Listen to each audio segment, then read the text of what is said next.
Step away from the car now! Back away!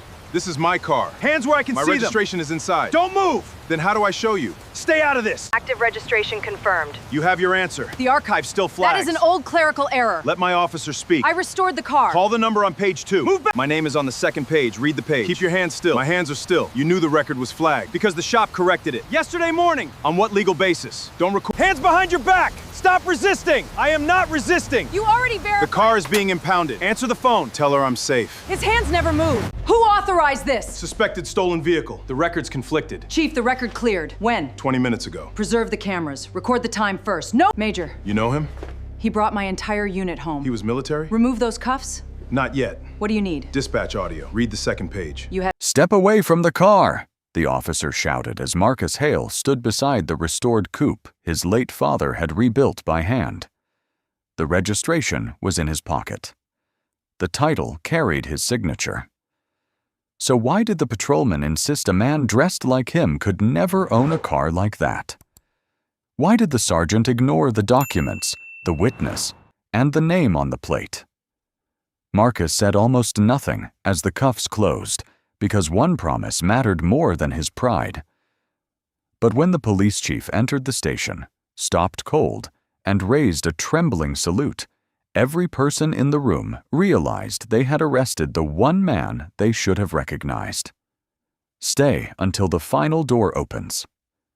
The fluorescent lights buzzed above Marcus Hale as Police Chief Evelyn Grant stopped inside the corridor. Her eyes moved from the cuffs around his wrists to Cole Bannon's booking folder, then to Derek Voss by the steel door. Who authorized this? Voss straightened.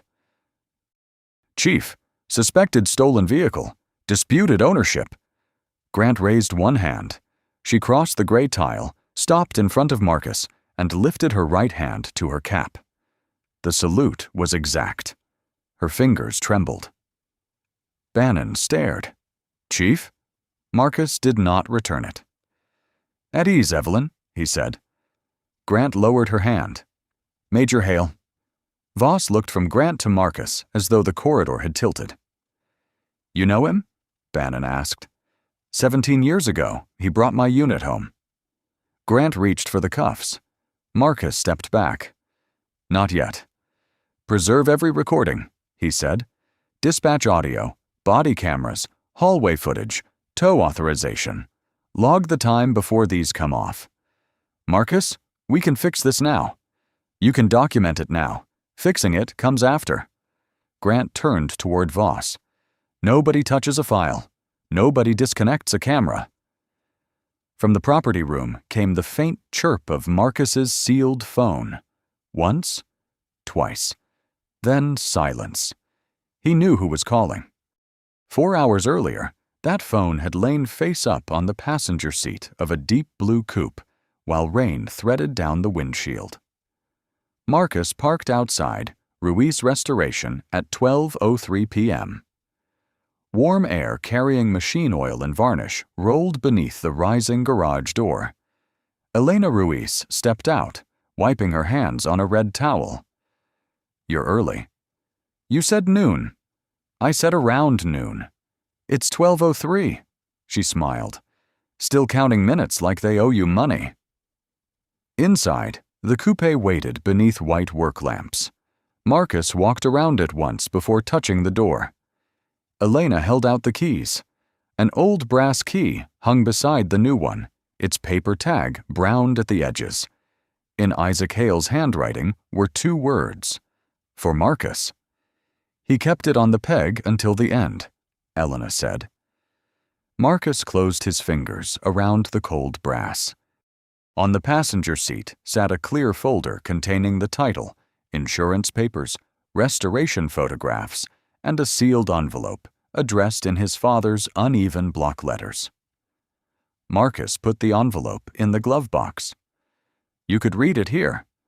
"Not today." His phone rang. Lena's name lit the screen. "Tell me you're driving," his daughter said. "I'm standing beside it." "That is not driving." Marcus slid into the seat. His palm settled on the wooden gear knob his father had shaped by hand. Beneath the varnish, One broad thumbprint remained. 5 o'clock, Lena said. First row. The chair beside Grandpa's picture is yours. I'll be there. You promised that last month, too. Marcus watched rain gather at the edge of the hood. I know, Lena exhaled. Just come this time. I will. A patrol car rolled past the garage. The officer looked from the coupe to Marcus. He continued to the corner, braked, and stopped. Elena followed Marcus's gaze. Friend of yours? No. Across the street, the patrol car's reverse lights came on. It backed toward the garage, slow and deliberate, while the brass key pressed deeper into Marcus's palm. The patrol car stopped angled toward the garage, but the officer did not get out. Marcus watched through the rain-streaked windshield until Elena lowered the rolling door halfway. You still have time to take my truck, she said. Marcus turned the key. The engine caught with a rough pulse, then settled into the rhythm Isaac had spent years chasing. He finished it, Marcus said. Elena shook her head. No, you did. He left 12 pages of instructions and 3 arguments in the margins. She tapped the dashboard. Fuel gauge sticks above half. Don't force second gear while it's cold. He taught me that at 16. He taught everyone that, loudly. Marcus smiled. Elena stepped back as the coupe crossed the threshold.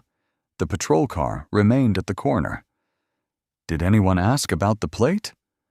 A county clerk called yesterday. The archive has one wrong digit in an old insurance file, but the active registration is clean. I sent the title. The trust office confirmed it? 3 weeks ago. Marcus glanced at the clear folder on the passenger seat. Every signature was in order. Beneath it rested his father's sealed letter. His phone vibrated. Lena had sent a picture of the technical center's hall. Rows of chairs, a blue ribbon, and one empty seat beside Isaac's portrait. Don't make me explain that chair, Marcus called her. You're moving? Lena asked. I'm on Mercer Street. That gives you 4 hours and 51 minutes. You counted? I learned from you. At a red light, Marcus rested his hand on the wooden gear knob. Isaac's thumbprint caught gray daylight beneath the varnish. Your grandfather sat beside me when I practiced, Marcus said. He never touched the wheel. That explains a lot. He said you had to feel when the machine stopped fighting you. Chairs scraped in the background. Dad, today isn't about the building. I know. It's about you showing up. The light changed. A horn sounded behind him. I'll be there at 5. Not 5:10. 5. She ended the call without saying goodbye. Marcus drove 2 blocks before noticing the patrol car behind him. It held 1 car length at every stop. When he turned toward a coffee shop, it followed. He parked beneath a bare maple. The patrol car rolled past, then stopped ahead. Inside, burnt espresso filled the warm air. Marcus ordered 1 black coffee and 1 with oat milk and nutmeg for Lena. The barista wrote Lena across the second cup. Big day? She asked. For her. Through the glass, Marcus saw the officer beside the coupe, studying the temporary plate with 1 hand near his radio. Marcus stepped outside. Rain ticked against the roof. Sir, the officer called. Stay where you are. Marcus stopped 3 paces from the curb. The black coffee warmed his palm. Lena's cup trembled in the cardboard holder. Is there a problem? The officer looked at the coupe, then at Marcus's worn jacket and boots. That depends. Whose car is this? Mine? The officer spoke into his shoulder microphone without looking away. Dispatch, start me a vehicle check. Static answered through the rain. On the passenger seat, the corner of Isaac's unopened letter lifted in the cold air, entering through the cracked window. Static cracked through the officer's radio. Temporary plate returns to Hale Family Trust, the dispatcher said. Stand by for vehicle identification. The officer's eyes stayed on Marcus. Name? Marcus Hale. Relation to the trust? I created it. The officer gave a short breath that was almost a laugh. Set the drinks down. Marcus placed the carrier on the curb. Steam rose from Lena's cup and vanished into the rain. My license and registration are inside the car. You'll wait until I tell you to move. Across the street, 2 customers paused beneath the coffee shop awning. One lifted a phone, then lowered it when the officer looked over. The officer approached the coupe and peered through the window. The clear folder lay on the passenger seat beside Isaac's letter. This car was reported with an insurance discrepancy. An archived record has 1 incorrect digit. The active registration is current. You already know about it? The restoration shop corrected it yesterday. The officer's expression sharpened, as if the answer confirmed something. Convenient. Marcus read his badge. Cole Bannon. Bannon keyed his microphone. Dispatch, run the VIN against stolen vehicle records. Negative so far, the dispatcher replied. System is slow. Bannon turned back. How much did you pay for it? It belonged to my father. That wasn't my question. It isn't relevant to ownership. A delivery courier in a yellow rain shell stopped near the doorway, holding a paper bag against his chest. Bannon pointed toward the sidewalk. Step farther away. Marcus moved 1 pace. More. Cold rain slid beneath his collar. Officer, my documents will answer every question. People with stolen cars often have documents. Then verify them. Bannon's jaw tightened. Keys on the hood. Marcus removed the ring from his pocket. The new ignition key clicked against the old brass one marked, For Marcus. Slowly. Marcus set the keys on the wet hood and stepped back. Water gathered around the paper tag, darkening Isaac's handwriting. The courier spoke.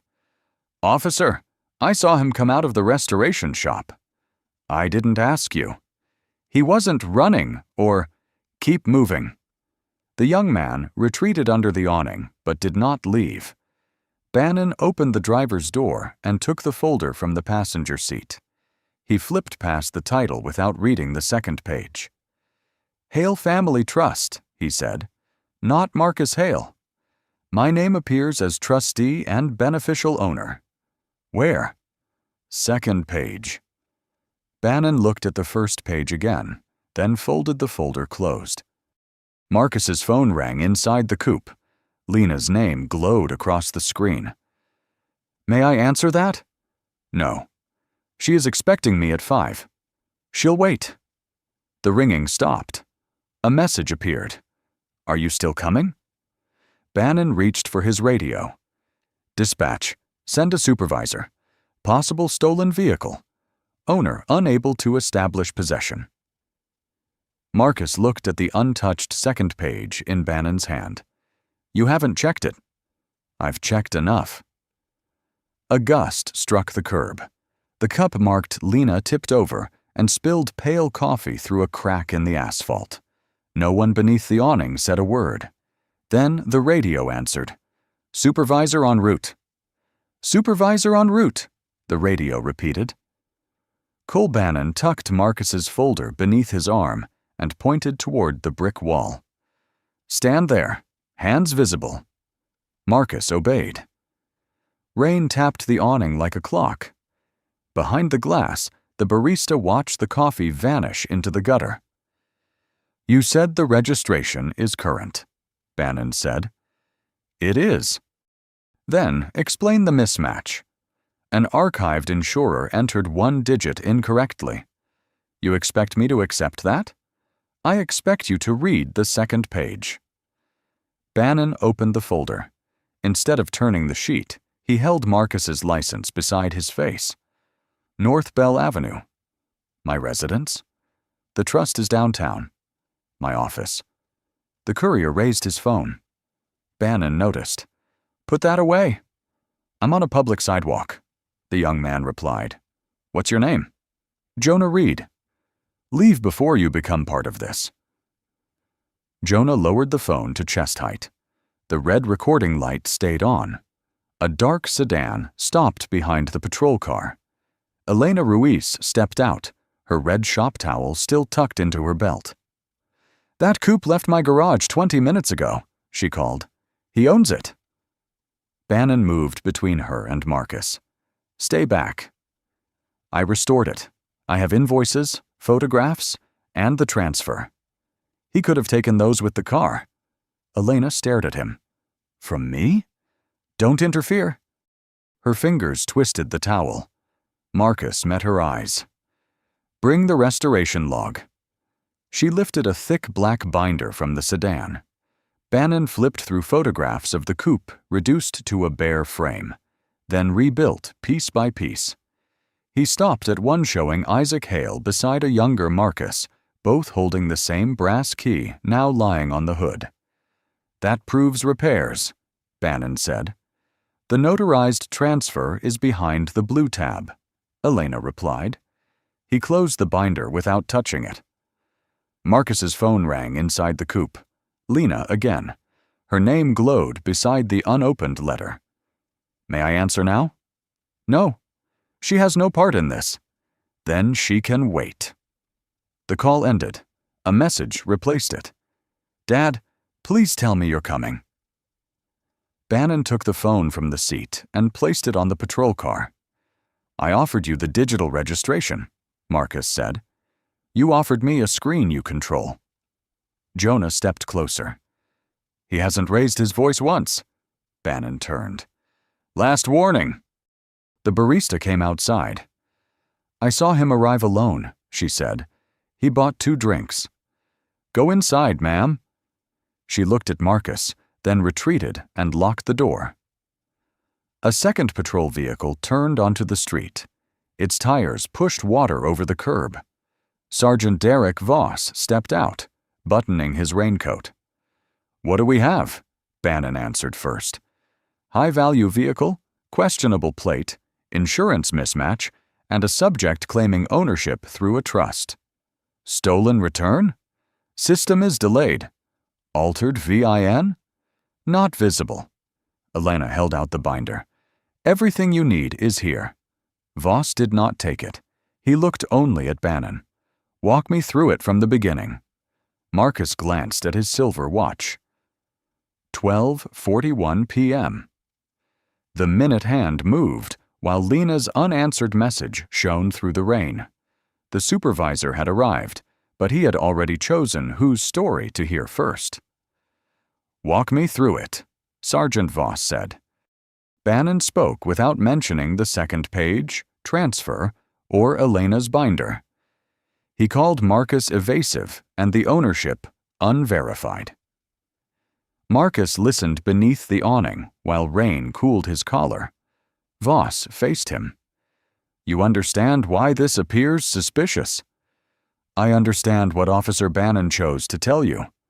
"Watch your tone," Bannon said. "My tone is not evidence." Jonah's phone remained raised. Elena stood by her sedan, rain darkening her shirt. Voss held out one hand. "Documents." Bannon passed him the folder. Voss read the first page and paused at the trust name. "This vehicle belongs to a legal entity." "I am the trustee. My name is on the next page." Wind tugged at the sleeve. Marcus's signature showed through the plastic. Bannon tapped the trust name.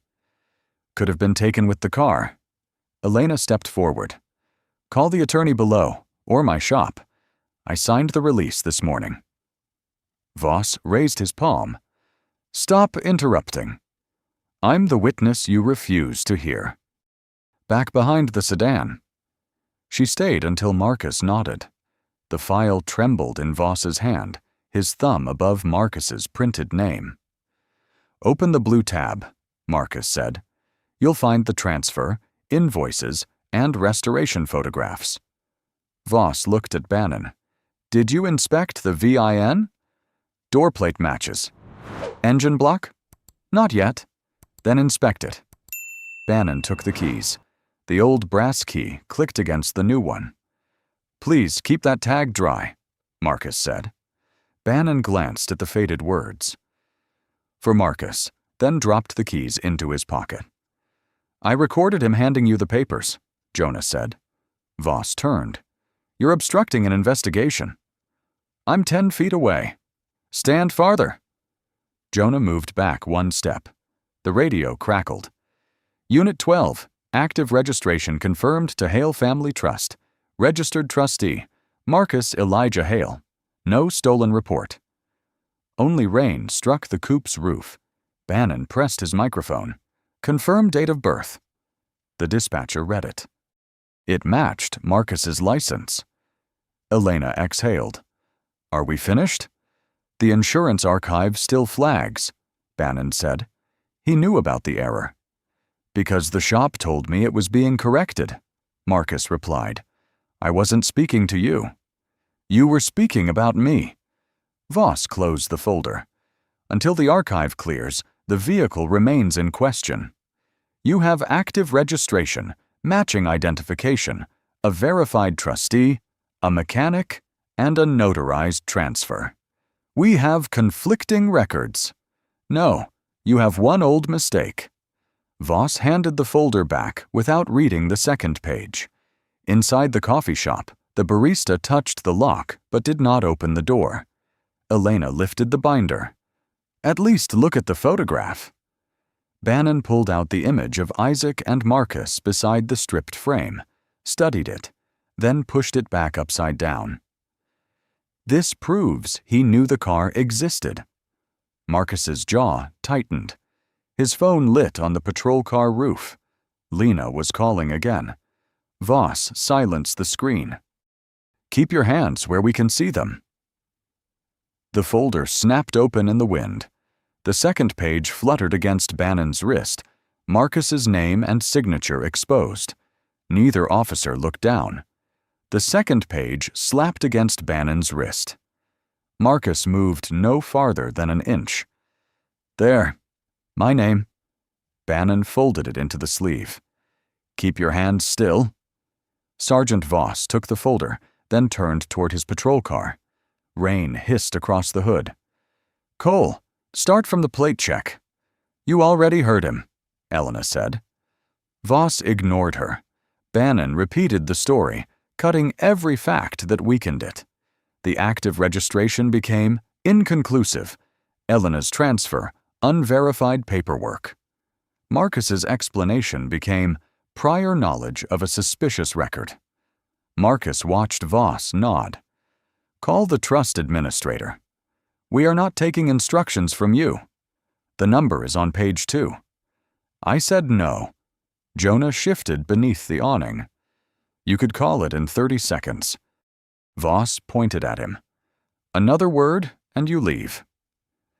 Marcus looked toward his phone on the patrol car roof. Open the secure registry link. I can authenticate the title.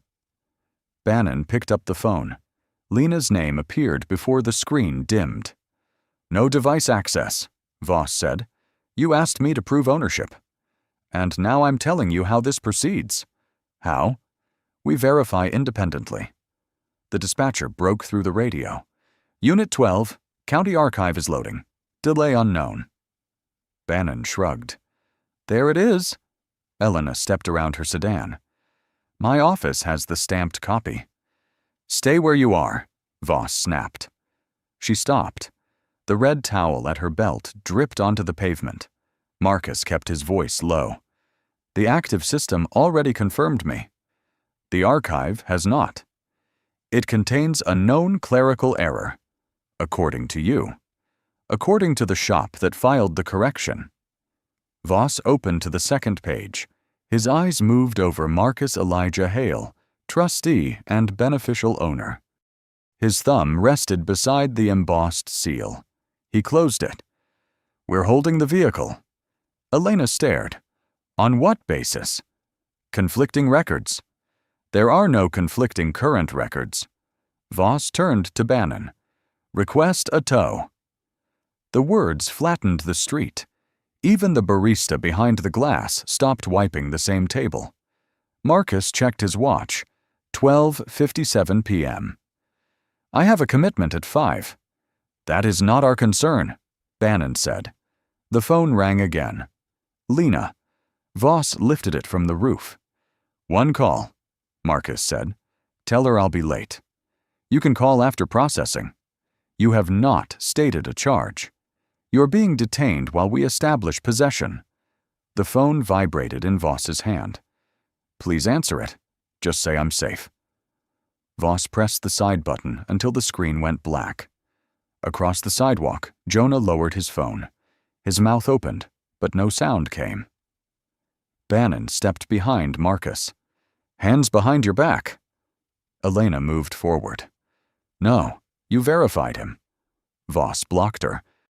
Back up. Marcus removed his watch and held it toward Elena. Keep this. Bannon intercepted it. Property stays with us. The metal was still warm when he sealed it in a clear evidence bag.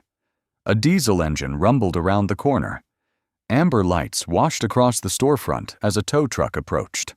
Marcus glanced at the coupe, at Isaac's brass key hanging from Bannon's pocket, and at Lena's darkened name on the phone. Then the handcuffs closed. The cuffs clicked shut behind Marcus's back. Not too tight, Elena said. Bannon tested the chain. They're standard. Cold metal bit above Marcus's wrists. He shifted once, then stopped when the edge caught his skin. The tow truck rolled beside the coupe, amber lights turning the rain orange. Tom Bell, a heavy-set driver with a gray mustache, climbed down. Keys? Bannon pulled out the ring. The old brass key slipped free, struck the pavement, and landed in a puddle beside Marcus's boot. Its paper tag darkened at once. For Marcus blurred beneath the water. Please pick that up, Marcus said. Bannon glanced down. It's a key. It belonged to my father. Tom bent toward it, but Voss stopped him. Load the vehicle. Owner consent? Tom asked. Police hold. You have a case number? Voss gave him one. Tom wrote it down, then looked at Marcus. Transmission locked? Second gear catches when it's cold. Use the rear dollies. Bannon gave a short laugh. Still giving orders. The frame was rebuilt by hand.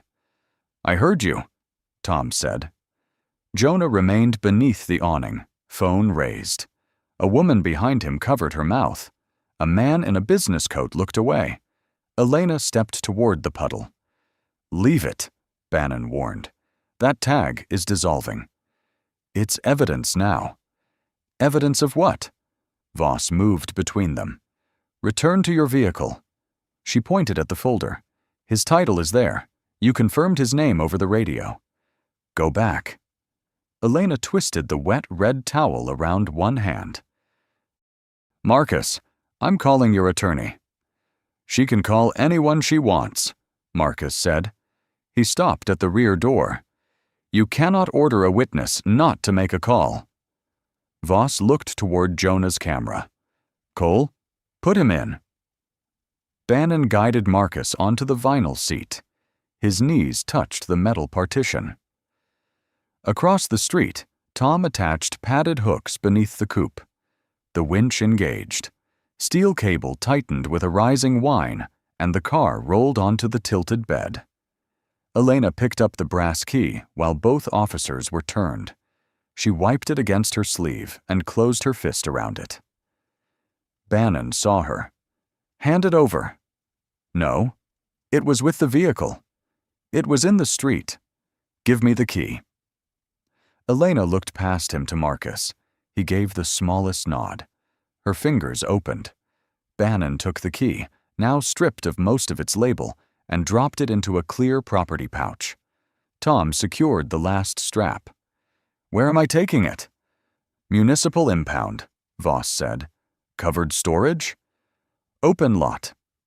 Marcus leaned toward the glass. The rear window seals haven't cured. Bannon shut the door. The sound cut off the rain and Elena's protest. Only the partition fan remained, pushing cold air across Marcus's wet jacket.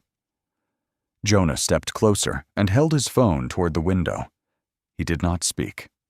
Neither did Marcus. The witnesses stayed beneath the awning. No one stepped forward. The patrol car pulled away at 1:09 p.m.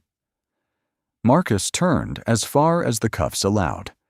Through the rear window, he saw the coupe disappear in the opposite direction, the brass key swinging inside Bannon's pouch. On the patrol car roof, forgotten for one more second, Marcus's phone lit with Lena's message. "They're holding your seat." The rear door opened, and cold rain blew into the patrol car. "Watch your head," Bannon said. Marcus stepped onto wet pavement. The cuffs forced his shoulders back as Voss led him through an entrance smelling of bleach, damp wool, and burnt coffee.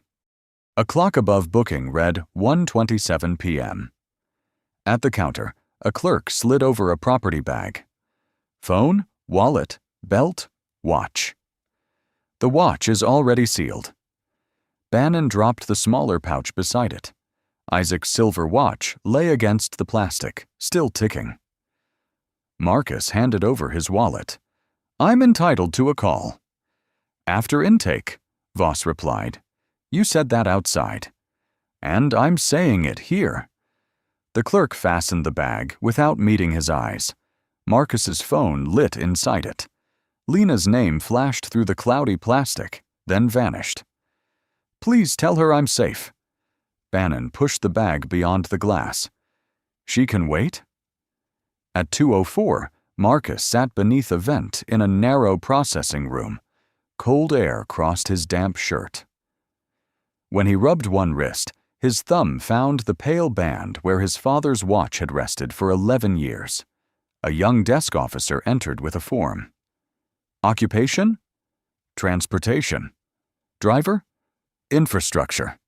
The officer checked a box. "Reason for possessing the vehicle?" "I own it." He hesitated, then wrote disputed ownership.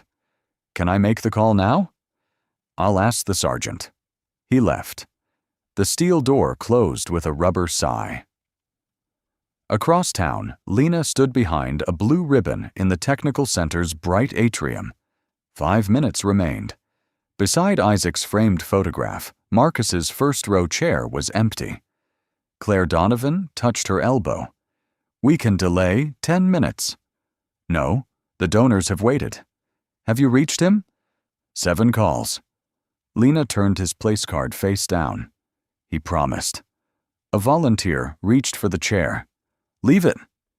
At 2:31, Bannon's voice carried through the wall. "Man had the whole costume. Old car, trust papers, expensive watch. Thought he could play Billionaire." Someone laughed. Voss answered quietly. "Keep that off the report." Marcus lowered his hand from the vent. Fluorescent light trembled beneath the door. The desk officer returned without the phone. "Sergeant says after the vehicle hold is entered." "How long?" "Could be an hour." "My daughter's ceremony begins at 5. "I'm sorry." "Record that I requested a call at 1:27, 2:04, and now." The officer's pen stopped. "That goes in supplemental notes." "Put it there," he wrote, pressing hard enough to mark the pages beneath. At 3:02, applause filled the technical center. Lena cut the ribbon while shutters clicked. She looked once toward the entrance. No one came. Afterward, she sat in the empty chair beside Isaac's photograph. Marcus's place card lay face down on her knee. She typed, "I kept the seat until the lights went down." Marcus heard his phone chirp beyond the glass. He rose, but the cuff chain fixed to the bench pulled tight. "Officer?"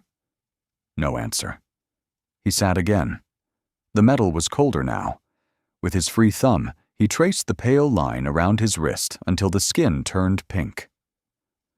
Beyond the door, Bannon laughed once more. Then a dispatcher's voice cut through the static.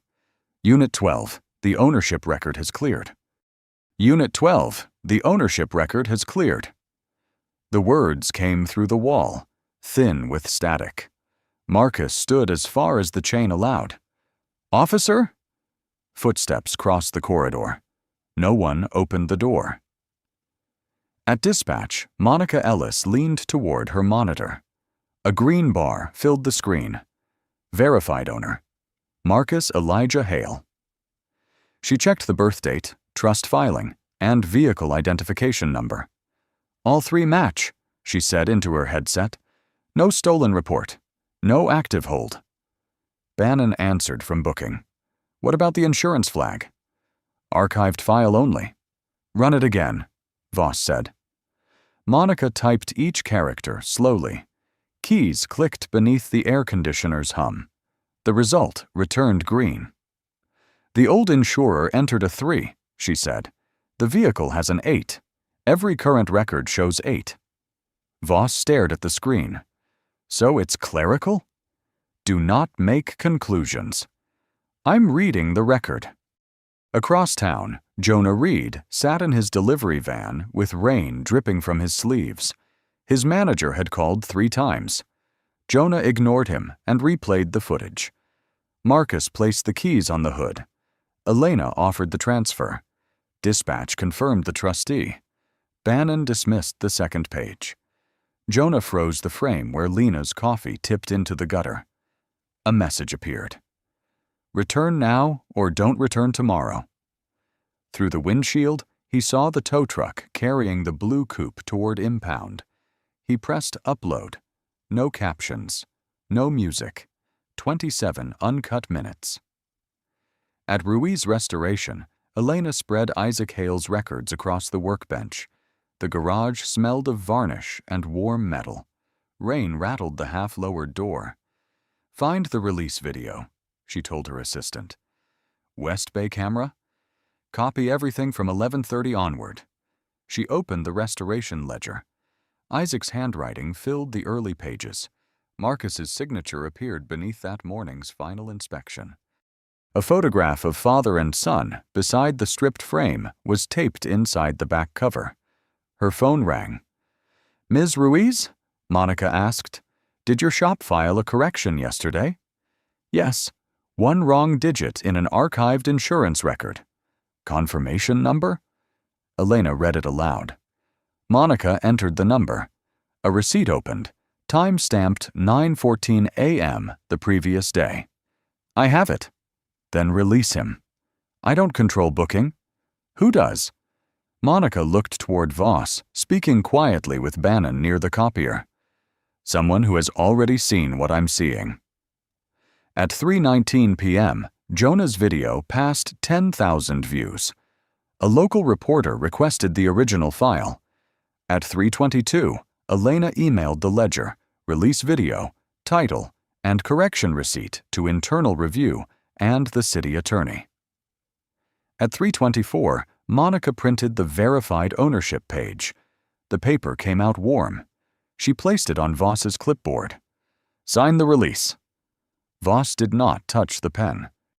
Behind the glass, Marcus's phone chirped inside the property bag. This time, the screen showed dozens of alerts. Bannon looked through the corridor window. What did he do? Marcus met his eyes. Nothing. A second printer started in the chief's office upstairs. Its first page carried Jonah's video link. Its second carried Marcus Hale's full name. At 3:31 p.m., Deputy Chief Adrian Mills stopped at the name beneath the video frame. Marcus Elijah Hale. Adrian carried the printouts into Chief Evelyn Grant's office. This cannot wait. What happened? Ownership cleared 20 minutes ago. He is still restrained. He placed Jonah's frozen image on her desk. Marcus in the rain. The blue coupe rising onto a tow bed. Evelyn's chair scraped backward. Open the video. Rain blurred the footage, but Marcus turned toward the patrol car for 1 second. Evelyn whispered, "No." She pulled a gray archive box from a locked cabinet. A photograph slipped beside the detention image. In it, a younger Marcus stood waist-deep in floodwater, supporting an exhausted lieutenant. Evelyn was that lieutenant. Adrian looked between the pictures. "That's him? He was my commander. The bridge approach collapsed," she said. "Communications failed. He stayed after the evacuation order and brought 11 of us out." "Who detained him?" "Officer Cole Bannon. Sergeant Derek Voss approved the tow." "Were they told ownership cleared?" "Twice." Evelyn picked up the phone. "Get Naomi Price." "Report to Central Precinct," Evelyn said. "Bring an evidence technician." "Should I notify them?" "No. Preserve body cameras, dispatch audio, hallway feeds, property room access, tow request, and database queries." "Do you suspect alteration?" "I suspect people behave differently once they know authority is watching." Adrian pointed to the screen. "Order his release?" "Order them not to move him. He has been held too long.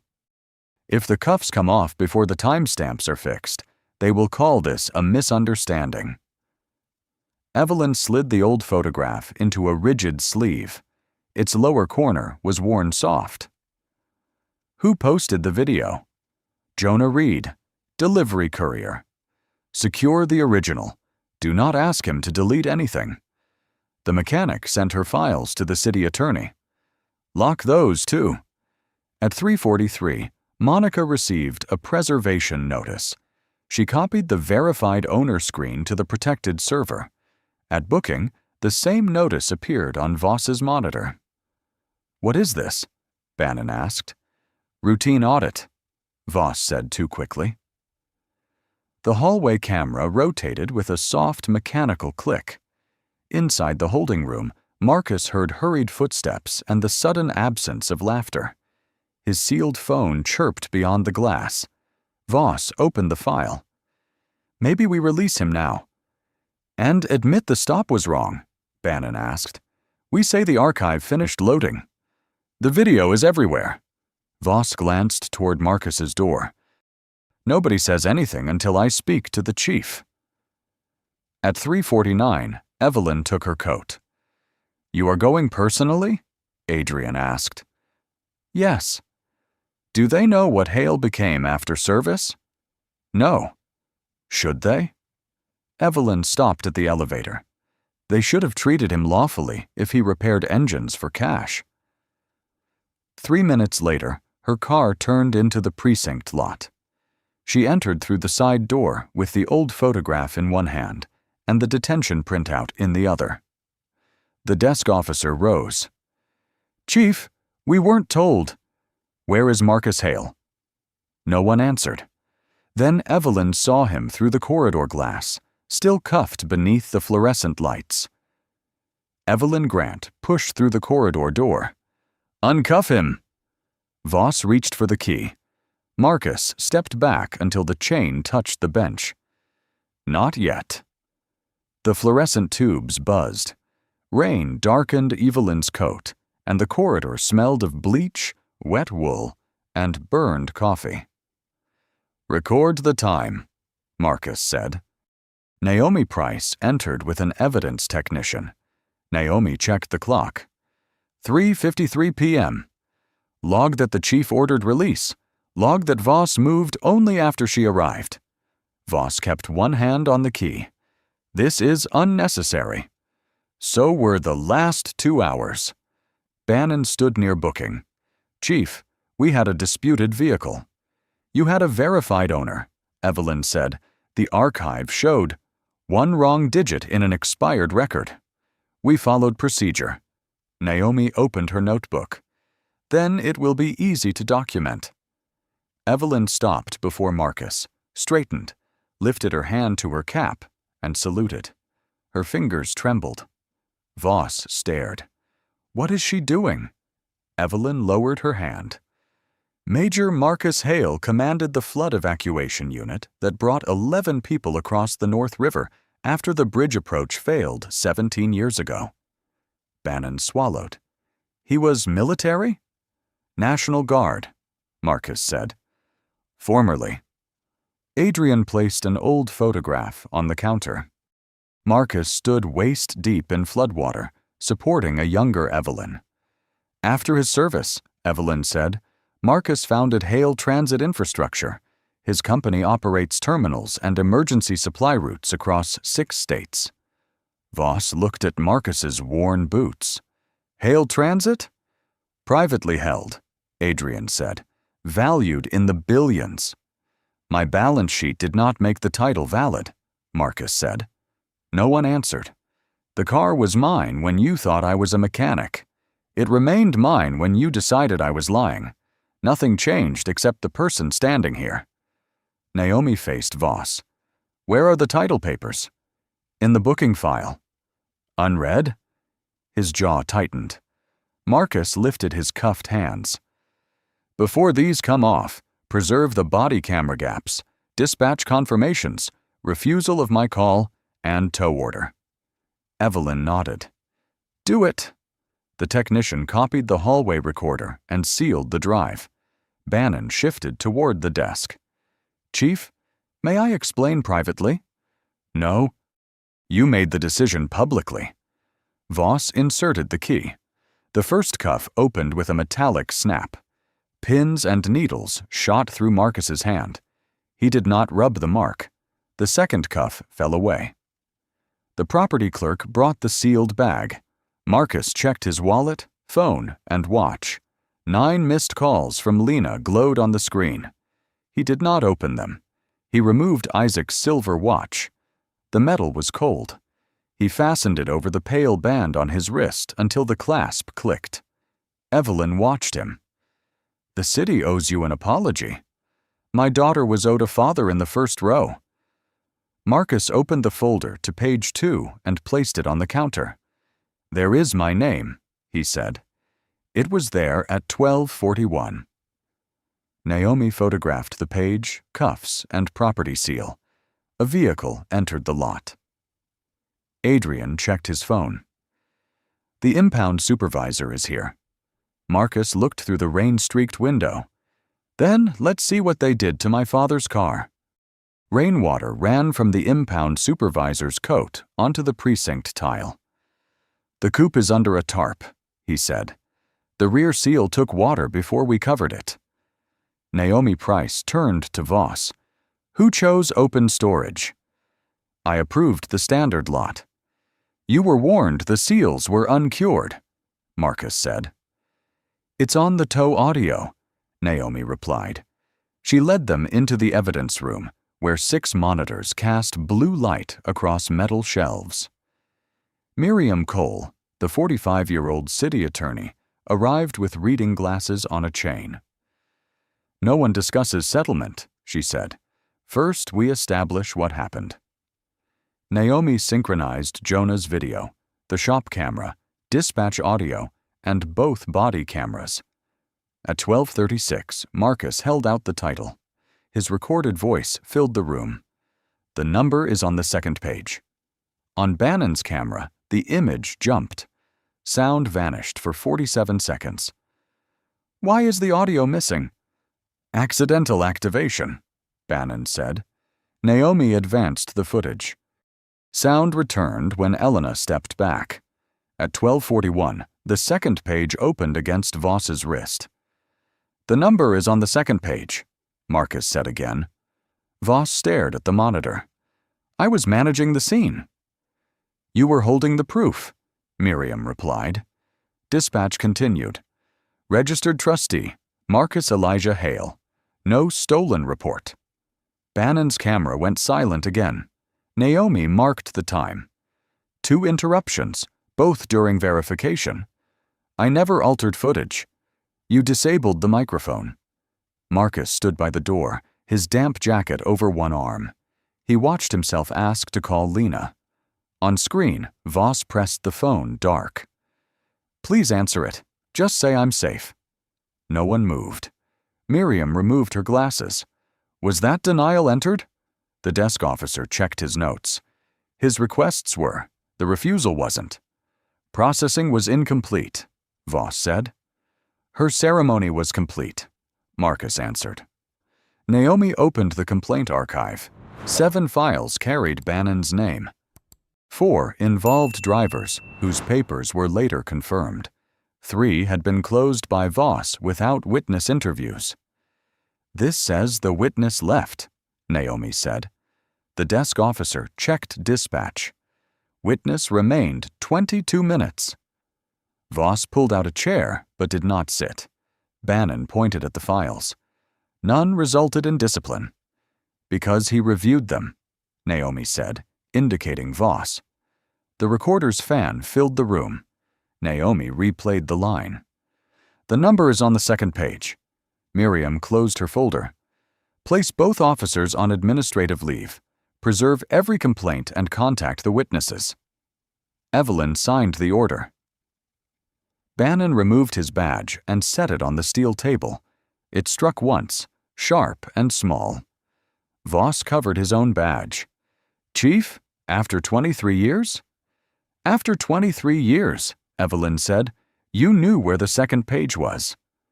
Marcus's phone vibrated. Lena had replied. "I'm glad you're safe. I'm not ready to talk." He read it twice, then locked the screen. Naomi handed Miriam the synchronized recordings.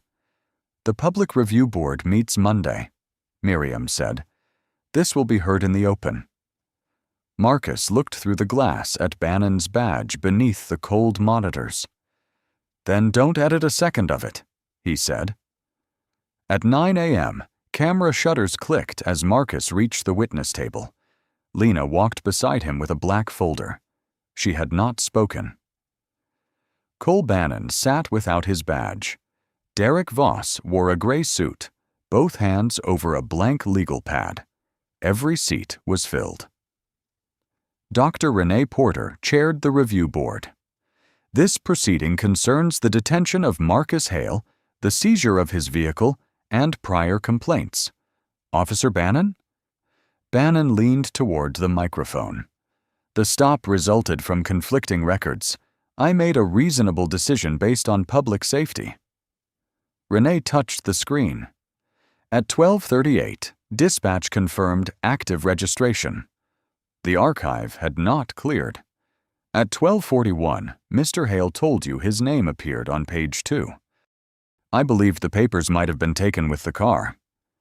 Elena Ruiz took the next chair, her red shop towel folded in her lap. "Did he ask you to contact the shop?" Renee asked. 3 times. I offered the transfer, restoration log, footage, and correction receipt." Bannon's attorney stood. "You could not verify the trust." Dispatch already had. A murmur crossed the room. Jonah Reed testified in a borrowed blazer. "I recorded because every answer made the officer push harder, though Mr. Hale never raised his voice." "Did anyone request the original?" "No. Sergeant Voss told me to leave." "You were interfering," Voss said. "I was under an awning." Monica Ellis placed the verified owner printout before the board. 2 active systems identified Marcus Elijah Hale as trustee and owner, she said. "The only mismatch was an expired insurance entry. I told them before the tow." Renee turned to Voss. "Why was the car seized?" "I relied on my officer's assessment." "You held the title." "I was managing a tense scene." "Who made it tense?" The vent hummed. Voss lowered his eyes. Lena opened her folder and laid a photograph on the table, one empty chair beside Isaac Hale's portrait, Marcus's place card face down. Marcus had not known she brought it. "Mr. Hale?" Renee said. "What remedy are you seeking?" Marcus looked at Bannon, then Voss. "My company can repair the car. The city can reimburse the tow. Neither puts me in that chair at 5 o'clock." Lena pressed her thumb against the photograph's edge. "I was not detained because the evidence was weak," Marcus said. "I was detained after the evidence became inconvenient." Bannon's shoulders sank. "Mr. Hale, I made a mistake." Marcus waited. I should have read the page. Voss rubbed the empty space on his lapel. I should have stopped it. The board voted unanimously. Bannon was terminated for dishonesty, improper detention, and repeated camera violations. Voss was suspended, reduced in rank, barred from supervising a shift, and referred for review of 7 closed complaints. Outside, reporters called Marcus's name. He kept walking. Lena stood beneath the courthouse steps with the photograph against her coat. "You missed the ceremony," she said. "I know." "An apology does not change that." "No." She handed him the picture and looked toward the waiting car. "Then make sure this changes something else." Marcus folded the photograph along the empty chair and placed it inside his jacket. 3 days after the hearing, Marcus sat across from Miriam Cole in a conference room. The coupe waited below, beneath a gray cover. "The city is prepared to compensate you," Miriam said. "Tow fees, damage, legal costs." Marcus turned the draft toward himself. "Where are the procedure changes? This concerns your claim. Then it concerns the smallest part of what happened." Renee Porter slid over a folder. "The board recommends training." Marcus crossed out recommendation and wrote mandatory rule. "That requires council approval," Miriam said. "Then put it before the council." At the public session the following week, Jonah stood at the back with a camera. Elena sat beside Monica. A councilman adjusted his microphone. "Mr. Hale, are you asking the city to surrender officer discretion?" "I'm asking it to require verification before seizure." "What if records conflict?" "Use a second database. Call the owner. Read the second page." Several people lowered their eyes. Renee outlined the proposal. No impoundment, based only on an expired record. Confirmation from 2 current sources. Automatic preservation of body camera audio. Written documentation of denied calls. External review after 3 ownership complaints against 1 officer. "That is expensive," the councilman said. Marcus glanced toward Jonah. "So was doing nothing." The measure passed 6-1. Bannon's termination remained final after appeal. Voss accepted his reduction in rank and moved to administrative inventory. 7 earlier complaints were reopened. Marcus did not attend those announcements. Instead, he met Elena at the maintenance building beside the technical center. The air smelled of sawdust and fresh paint. Tables held sample titles, temporary registrations, and staged database errors. Elena lifted one packet. "You made the mistake too obvious." People miss obvious things after they decide what the answer should be. Monica entered carrying dispatch headsets. "First class starts Monday. Officers, clerks, mechanics, and tow supervisors together." "You're teaching the opening session," Elena said. "No. You funded the room." "I did not agree to a speech." "Then show them the car." On Monday, 12 officers stood around the deep blue coupe. Marcus placed the title on the hood and set Isaac's brass key beside it. The paper tag was gone, but Elena had preserved the remaining fibers in resin. A young officer opened the folder. "What am I looking for?" "A reason to slow down." She checked the first page, then turned it. Marcus touched his printed name. It was always there. No one wrote the sentence on the training board. After class, Evelyn found him near the open bay door. "The reform report goes public Friday," she said. "Every quarter after that." "Even when the numbers look bad?" "Especially then." She handed him a small envelope. Inside was the original brass tag, dried flat between archival sheets. Most of the ink had vanished, but Marcus remained. "We recovered it from the property pouch." He held it under the garage light. At 5 o'clock, Lena texted him a photograph of 2 reserved chairs at the rescheduled ceremony. This time, both place cards were facing up. 6 months later, the deep blue coupe rolled beneath the glass canopy of the Hale Technical Center at 4:42 p.m. Its engine settled into the rhythm Isaac had spent years perfecting. Marcus switched it off and sat with both hands on the wheel. On the passenger seat lay his father's opened letter, the restored brass key, and 2 cups of coffee. One had Lena written across the lid. She opened the door before he could reach for it. "You're early," she said. 18 minutes. That may be a record. Marcus handed her the brass key. The paper tag was gone, but Elena had sealed its surviving fibers beneath clear resin. "You kept it. It came home." Inside, Isaac's photograph stood beside 2 front-row chairs, both place cards facing up. Jonah Reed adjusted a camera near the aisle. A city scholarship would send him to journalism school in the fall. Monica Ellis, now lead trainer for dispatch verification, checked the microphone and corrected a date on the program. Elena met Marcus near the workshop doors. She had accepted the director's job only after insisting that half the training floor remain open to neighborhood apprentices. "First class graduated this morning," she said. 32 officers, 9 dispatchers, 6 tow supervisors. How many read page 2? All of them, eventually.